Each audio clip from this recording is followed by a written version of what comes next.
Now we have Mayor Manx. I know so much about Mayor Manx. By all means, Oh, all I have so far because I was not interested in having to put too many notes on him. He's a mayor, he's Well- cowardly, and would rather play golf than do his job properly. Better let me drive, Mayor. Just get me out of here! See, it's like I told you, Vegeta. Like a bitch. Well, Mayor Manx is the great-grandson of the famed hero, the Blue Manx, which in, forgot what the name of the episode is, but is when the Ghost Pod, I Red think it Baron, was? yeah, the Ghost Baron that comes in, where he had to defeat him. He's the great-grandson. Mayor Manx is also, well, like you were saying, he's a lazy mayor that has a great love and a great love for golfing. All he wants to do is golf. He doesn't really want to be in the office. He wants to go out there and play golf. And He even spends his time practicing his golf swings in his office. yeah, like Callie does everything for him. And if re-elected, I, Mayor Manx, promise to dedicate myself to serving Mega Cat City. am I dead yet? If anything, the real mayor of this city is Callie. And But- in fact, it was actually implied All I have in to- a certain episode, too. All I have to really say in my input from what I noticed, like how he says for all the damage calculations or things, he said, "Don't worry, I'll raise taxes" or something like that. That's the thing. Like the SWAT Kats, we've seen it in the series where, like with Razor T-Bone, like it's not their fault, but it happens when they damage a city. Don't worry, SWAT Kats, you're gonna lift up my poll numbers. We're just gonna raise taxes. Yeah. Repair Gonna get tired of him. damage. But the thing is that Manx is basically a coward. He's lazy. He's an opportunist. I mean, he's greedy in that regards. Like a little bitch. And one special thing about Mayor Manx that I'm not sure if any of y'all know is that he was voiced by Jim Cummings. Right. Oh yeah, but So, Manx. oh, go ahead. Manx is just that mayor, you know, it doesn't do nothing, but is there as just a figurehead in regards. But Callie does all his work for him, which is so sad. I feel sympathy for Callie. Next, we have Felina Farrell.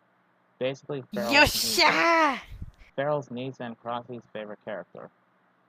She is a badass, and she doesn't take no for an answer.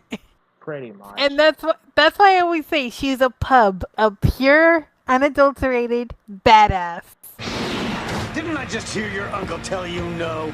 I don't take no for an answer. People, this bridge will never hold the turbo mold. Better stay here, Lieutenant. I don't take no for an answer, remember? Now that you mention it. Get these two back to the turbo mold. I'll cover your tails. We'll cover your tails. Lieutenant! And I'm not taking no for an answer. Pure, unadulterated, badass. More like pure unadulterated ego. Shut up! She's awesome. Leave me Moving alone. on. Mhm. Okay, she's basically the lieutenant of the enforcers. And the thing is, she does tend to take similar risks as the SWAT Kats.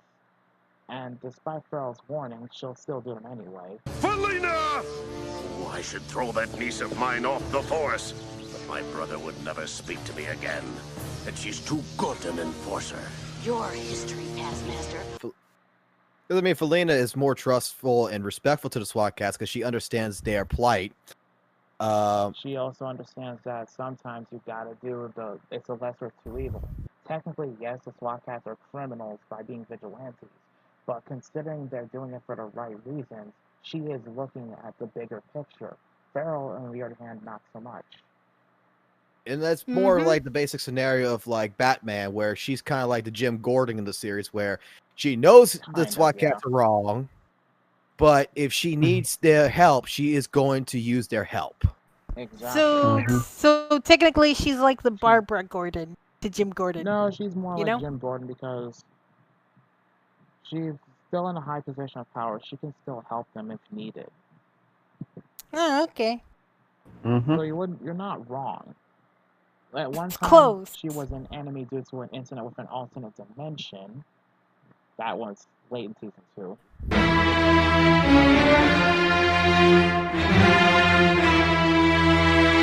This ought to get her off our tail. Shoot! Oh, they got away, Uncle.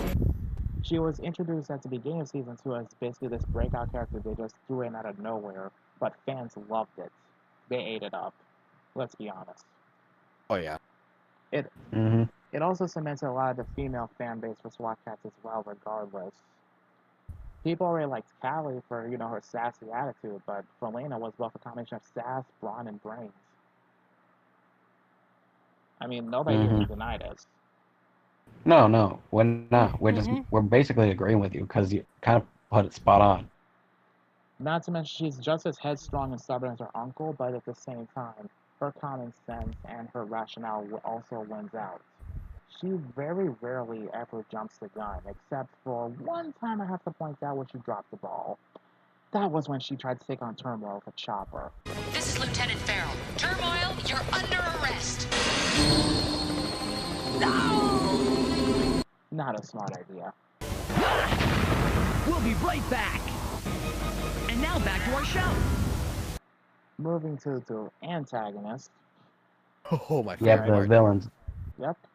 We got Dark Cat, who's basically arguably the most dangerous villain in the SWAT Kats universe. Citizens of Megacat City, this is Dark Cat. Nobody knows his backstory at all. His backstory was never explained. It's been heavily implied he could be a demon or the devil himself. Able to force other supervillains to work for him. Feared by pretty much the entire city and played a major role in the SWAT Kats getting fired from their jobs as enforcers, surprisingly. And with Dark Cat in particular, he was, if I'm not mistaken, during a certain period in the series, he created the Catastrophic Team, which was with Dr. Viper and the Metallic Cats. But one thing about Dark Cat that I think that not too many people can base this on is that what he was actually based upon, if you think about it. His character itself is basically based on Dr. Doom. With the scientific skill set that he has and the brilliant mind he has, not it's to mention like the magic and alchemic abilities. That it was like he was like your Dr. Doom in the Fantastic Four. That's what makes it. And his little creatures, little gargoyle creatures, which are called the Creeplings. And which would make those the Doom bots. Or he wants to do is to take over Megacat City or destroy it and rebuild into his own personal image. And kind of like the Zero Mortal plan. Not exactly. You will die today! He wants to make it a city of utter chaos and lawlessness.